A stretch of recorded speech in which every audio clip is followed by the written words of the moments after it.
हमारे सभी जिलों की कार्यकारिणी की बैठक इन्हीं 2 दिनों में होने वाली है और आज झज्जर जिले की कार्यकारिणी हमारी बैठक हो रही है।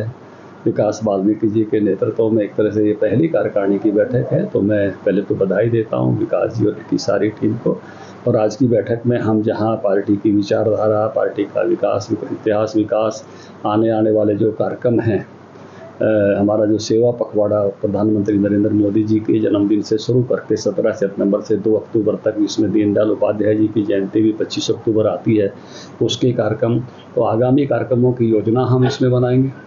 हमारे पिछले जो कार्यक्रम हुए हैं, अभी 15 अगस्त पर तिरंगा यात्राएं निकाली हैं, हर घर तिरंगा फहराने का अभियान चला है, कल ही हम शामिल होकर आए हैं। एक शानदार URE2 जो है और द्वारका एक्सप्रेसवे का जो बचा हुआ हिस्सा है उसके जो उद्घाटन हुए, तो उस सब में हम झज्जर जिले के हज़ारों की संख्या में कल हम सब लोग वहीं थे। प्रधानमंत्री जी ने किया, एक नई सौगात इसको मिली है। तो जो भी एक विकास जी का कार्यकाल जब शुरू हुआ उससे अब तक के कामों की समीक्षा भी करेंगे और अगले कुछ महीने के कार्यक्रम की योजना भी करेंगे। पार्टी की कार्यपद्धति, पार्टी की विचारधारा, पार्टी का इतिहास, विकास, उसको समझेंगे। आपकी जिला कार्यकारिणी की बैठक है, उधर कांग्रेस ने अपना संगठन बना दिया, जिलाध्यक्ष की घोषणा कर दी, लेकिन आज हरिप्रसाद जी का जो पार्टी प्रभारी उनका बयान आया है कि पार्टी के जो जिलाध्यक्ष बनाए गए हैं वो गुटबाजी छोड़ करके संगठन की मजबूती के लिए काम करें और पार्टी की नीतियों को जन जन तक पहुंचाए। ऐसा है कि ये उनके लिए होना संभव नहीं, क्योंकि उनकी कार्यपद्धति हमारी कार्यपद्धति का अंतर है और वो कांग्रेस कभी नहीं कर पाएगी। मैं ये बहुत प्रामाणिक रूप से कह रहा हूँ, विरोध के लिए नहीं कह रहा, बीजेपी के नेता के रूप में नहीं कह रहा। मैं जितना पार्टियों को समझता हूँ उसके आधार पर कह रहा हूँ। हमारी पार्टी कार्यकर्ता आधारित जन संगठन है।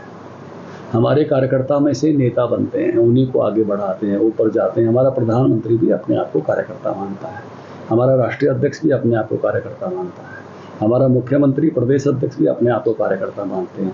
कांग्रेस पार्टी जो है कभी थी आज़ादी से पहले कार्यकर्ता आधारित संगठन, उसके बाद कार्यकर्ता आधारित की हो जाए, नेता आधारित संगठन बन गया और एक परिवार आधारित संगठन बने बहुत सारे राज्यों में। और जब इस प्रकार के संगठन होते हैं तो ज़्यादातर लोग उन परिवारों को, सारी कांग्रेस को, इंदिरा परिवार को, गांधी परिवार को लॉयल्टी दिखाती है। कैसे हटेंगे? यहाँ बहुत सारी कांग्रेस जो यहाँ लीडरशिप जिन जिन परिवारों की जब रही है उनके लिए लॉयल्टी दिखाती है, तो वो हट ही नहीं सकते।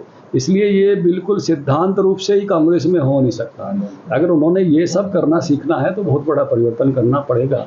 और मेरा तजर्बा है बीजेपी का, अगर कांग्रेसी प्रशिक्षण चाहें तो मैं अच्छे प्रशिक्षण के लिए, देखिए बहुत सारी पार्टियां जो घुसपैठियों के वोटरों पर चुनाव जीतना चाहती है। ये खेल बहुत वर्षों तक आसाम में भी चला, बंगाल में भी चल रहा है, बिहार में भी। और चुनाव आयोग जब राहुल गांधी जी ने बहुत बड़े ज़ोर शोर से महाराष्ट्र में मुद्दा उठाया तो उन्होंने बिहार में सघन परीक्षण शुरू किया। और जो ऐसे भारत की डेमोग्राफी चेंज करके भारत की सत्ता पर, भारत के राज्यों की सत्ता पर काबिज होना चाहते हैं, उनको वो भारत के में उनको मताधिकार मिलना चाहिए क्या? ये जो जांच हो रही है इससे कुछ पार्टियां जो वोटों पर चुनाव जीतते हैं बौखलाई हुई है और उसमें राहुल गांधी भी है और कांग्रेस पार्टी भी है। अब चुनाव आयोग साफ साफ कह रहा है कि हमारा एक काम करने का सिस्टम है, आप जो भी कहा चाहते हो, हमारे फॉर्म है, हमारे एफिडेविट है, दीजिए, कुछ गलत हुआ है तो हम ठीक करेंगे। आप केवल अखबारों में मुद्दे उठाते रहेंगे, केवल पॉलिटिकल एजेंडा बनाकर रैलियां निकालते रहेंगे, उससे चुनाव आयोग काम नहीं करता है। चुनाव आयोग ने कल सुस्पष्ट अपनी प्रेस कॉन्फ्रेंस की है, वो ये वही सब लोग हैं जो भारत की डेमोग्राफी योजना पूर्वक चेंज हो, बाहर से आए हुए लोग यहाँ वोटर बने और इनको वो वोट डालें और इनकी सरकार बने।